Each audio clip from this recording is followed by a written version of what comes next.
2025 সালে এসে আবারও কিয়ামতের নতুন আলামত প্রকাশ পেল, যা আমাদের প্রিয় নবী হযরত মুহাম্মদ সাল্লাল্লাহু আলাইহি ওয়াসাল্লাম আরো 1400 বছর আগে বলে গিয়েছেন। প্রিয় নবী হযরত মুহাম্মদ সাল্লাল্লাহু আলাইহি ওয়াসাল্লামের একটা কথাও যে মিথ্যা নয় তা খুব ভালোভাবে পশ্চিমা বিজ্ঞানীরা প্রমাণ করেছে। প্রিয় নবী আজ থেকে আরো 1400 বছর আগে বলেছেন, পৃথিবীতে 10টি বড় কিয়ামতের আলামত প্রকাশ না হওয়া পর্যন্ত পৃথিবীতে কিয়ামত সংঘটিত হবে না। কি সেই আলামত যা নিয়ে রীতিমতো চিন্তায় পড়েছে পুরো বিশ্বের বিজ্ঞানীরা?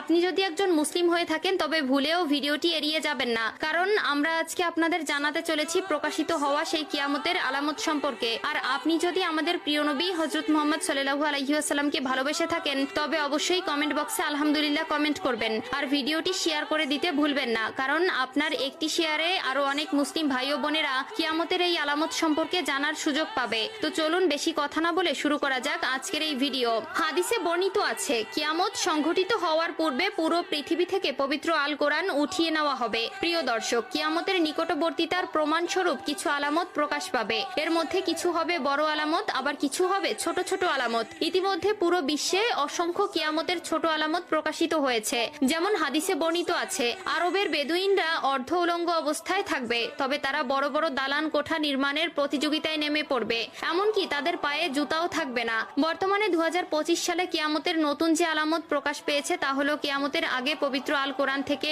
সকল অক্ষর উঠিয়ে নেওয়া হবে। ইতিমধ্যে এমনই কিছু তথ্য প্রকাশ পেয়েছে। আজ থেকে প্রায় 1400 বছর আগে মহান আল্লাহ তাআলা হযরত মুহাম্মদ সাল্লাল্লাহু আলাইহি ওয়াসাল্লামের উপর কোরআন নাজিল করেন এবং আল্লাহ তাআলা ঘোষণা দেন কিয়ামতের আগ পর্যন্ত তিনি নিজেই তা সংরক্ষণ করবেন। আল্লাহ তাআলা পবিত্র আল কোরআনের মধ্যে বলেছেন, নিশ্চয়ই আমি কোরআন অবতীর্ণ করেছি এবং আমি এর সংরক্ষক। সূরা আল হিজর আয়াত নম্বর 9। কিন্তু এমন এক সময় আসবে যখন মানুষ কোরআন ভুলে যাবে। পৃথিবীতে এমন কেউ থাকবে না যে কোরআন স্মরণ করবে। তখন আল্লাহ তাআলা এই পৃথিবী থেকে কোরআন তুলে নিবেন। এরপর ইসরাফিল আলাইহিস সালাম সিংগায় ফুঁক দিবেন এবং এই মহাবিশ্ব ধ্বংস হয়ে যাবে। রাসূলুল্লাহ সাল্লাল্লাহু আলাইহি ওয়াসাল্লাম বলেছেন, রাতের অন্ধকারে কোরআন মানুষের বুক থেকে উঠিয়ে নেওয়া হবে, এমনকি মুসহাফের একটি আয়াতও পৃথিবীতে অবশিষ্ট থাকবে না। ইবনে মাজাহ হাদিস নম্বর 4050। কিয়ামতের আগে পৃথিবীতে কোনো মুমিন ব্যক্তি থাকবে না। কিয়ামত আসবে পৃথিবীর সবচেয়ে নিকৃষ্ট মানুষদের উপর। আনাস ইবনে মালিক রাদিয়াল্লাহু তাআলা আনহু থেকে বর্ণিত, রাসূলুল্লাহ সাল্লাল্লাহু আলাইহি ওয়াসাল্লাম বলেছেন, কিয়ামত ততক্ষণ শুরু হবে না যতক্ষণ না এই পৃথিবীতে এমন কেউ অবশিষ্ট থাকবে না যে বলবে